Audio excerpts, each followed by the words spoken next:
मित्रों नमस्ते, मैं पुरुषोत्तम आवारे पटेल। आप देख रहे हैं निर्भीक। क्या इंसान के मृत्यु परांत भी कोई अलग जग होता है, अलग दुनिया होती है?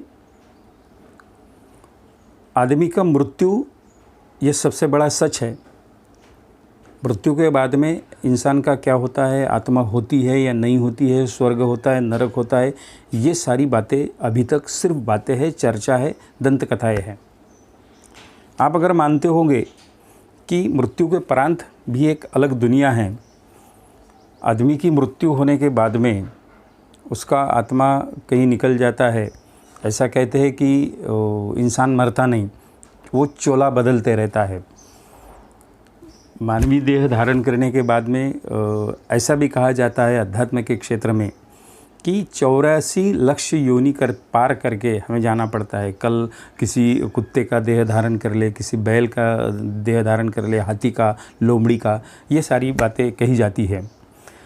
अभी हिंदू समाज में जो पितृपक्ष का पालन होता है, उसका पालन करते समय भी इसी तरह की विचारधारा हम सब पर हावी रहती है। हमारे घर के बुज़ुर्ग जब उनकी मृत्यु हो जाती है तो ये पितृपक्ष में उनको पंच पकवान की थाली खिलाई जाती है। एक विशिष्ट पीरियड पुरोहित शाही ने हमें निकाल दिया है कि पितृपक्ष इन समय पर होता है, और उसी समय में वो सभी हमारे बुजुर्ग जो गुजर गए हैं, जिनकी मृत्यु हो गई, उनकी आत्माएं आती है और वो सब पंच पकवानों का उपभोग लेती है, उसका आस्वाद लेती है। हालांकि आज का विज्ञान ये कहता है कि ये सारी बातें अवैज्ञानिक है, ढकोसले है, कर्मकांड है।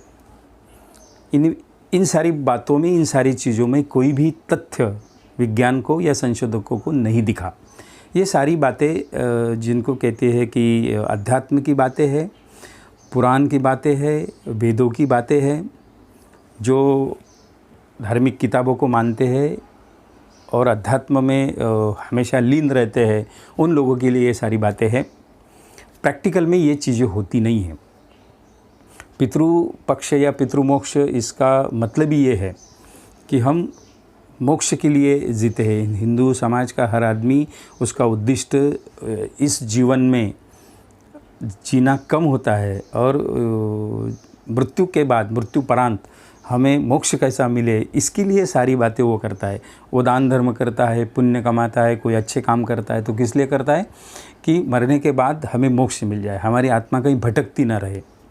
ये जो घोस्ट या भूतों की संकल्पना है, पिशाचों की संकल्पना है, ये कंसेप्ट उसी पर आधारित है कि जब तक हमारी आत्माएं भटकती रहती है, तब तक किसी को पछाड़ लेगी, किसी का छल करेगी, किसी के साथ खेलेगी। तो ये सारी बातें हमें भारतीय सिनेमा में भी दिखती है, बहुत सारे कथा, कादंबरी, उपन्यास, इनमें भी दिखती है। तो इन सारी बातों का इतना बड़ी मार हमारे दिमाग पर, मस्तिष्क पर हो जाता है, तो इनसे हम बड़े प्रेरित रहते हैं। इसलिए आप में का कोई अच्छा ताकतवान आदमी, बॉडी बिल्डर भी अगर रहा, तो वो किसी आदमी को नहीं डरेगा, किसी चीज़ को नहीं डरेगा, लेकिन भूत, प्रेत, आत्मा, उसकी अगर उल्लेख किसने किया तो भी वो डर जाएगा, सहमा जाएगा। इस तरह कितना भी बलाढ्य आदमी हो, वो किसी को नहीं डरता, लेकिन भूतों को डरता है, पिशाचों को डरता है, किसी आत्मा से डरता है। इस तरह का अंधविश्वास हमारे दिलो दिमाग में कूट पर बचपन से भरा जाता है। मित्रों, पितृपक्ष का ये जो कर्मकांड है, ये भी उसी पर आधारित है। कोई मरने के बाद में कोई आपका ज्येष्ठ कोई आदमी है, आपके पिताजी है, माताजी है, वो एक बार मर गए, विषय क्लोज़ होगा, फाइल क्लोज़ हो गए वहाँ। वो कोई पंद्रहवाड़ा या पितृमोक्ष अमावस्या के दिन आपके घर खाना खाने के लिए, पंच पकवान खाने के लिए आएगा, ये तो बड़ी बचकानी बातें हैं।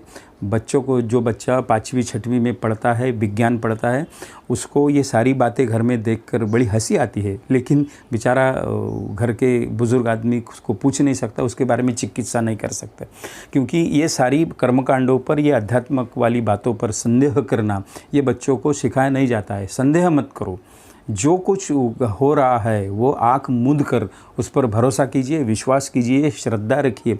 इस तरह की बातें हमें परिवार में सिखाई जाती है, बचपन से सिखाई जाती है, हर धर्म में सिखाई जाती है। किसी धार्मिक प्रोपोगंडा करने वाले कोई स्वामी बाबा आते हैं तो वह भी वही सिखाते हैं कि चिकित्सा मत करो, संदेह मत करो, जो कुछ हो रहा है वो सहते जाओ और वो उसका अनुसरण करते जाओ।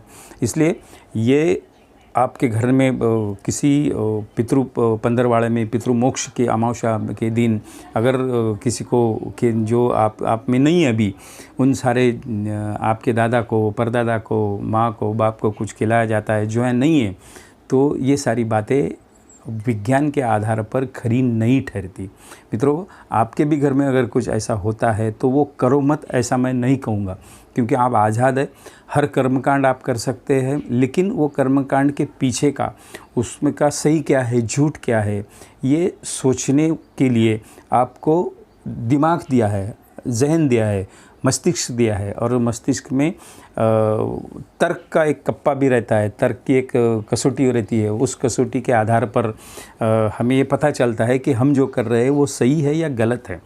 आखिर हमारा पैसा, श्रम, बाकी के चीज़ें, इन सारी कर्मकांडों के करने पर अगर जाया जाती है तो हम परिवर्तनवादी जितने भी लोग रहते हैं, जो विज्ञान की बातें सोचते हैं, जो विज्ञान की हर चीज़ इस्तेमाल में लाते हैं, लेकिन कर्मकांडों के बारे में हम मस्तिष्क का वो एक डिपार्टमेंट जो है वो हमेशा के लिए बंद कर देते हैं, उसमें ताला लगा देते हैं। तो ये ताला, ऐसे कर्मकांड जब घर में होते हैं तो वो ताला खुला रहे, वो डिपार्टमेंट मस्तिष्क का आपका खुला रहे और आप उस पर कुछ सवाल करें कि ज्ञान जितना भी विज्ञान का होता है वो विज्ञान के ज्ञान के बारे में हम सजग रहे। और ऐसी जितनी भी अंधविश्वास की बातें, ये ढकोसली बातें हैं, ये बातें हो सके कि आगे के जीवन में, अपने व्यक्तिगत जीवन में ऐसी आपसे हमसे ना हो। मित्रों, ये वीडियो अगर आपको अच्छा लगा तो ये चैनल सब्सक्राइब कीजिए और वीडियो शेयर कीजिए और आपके कमेंट भी इसमें दीजिए।